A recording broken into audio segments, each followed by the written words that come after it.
kanyang anak na tao at buwi. Kasama rin ang kanyang anak na si Tanggap Seno. Sa pagmamagitan ng pagsasama at pagmamagitan ng mga private, hanggang sa kanyang ng kanyang buhay.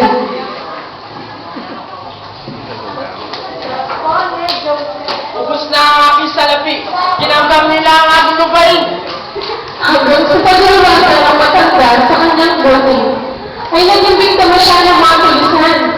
Dito ang nila ito, at ngayon ay pinagkagulas. Ang awal, ulit ka na sa tayo. Bakit? Bakit niyo ako nuli? Mamasalan yung mga masaktan. Ama? Ang ginagawa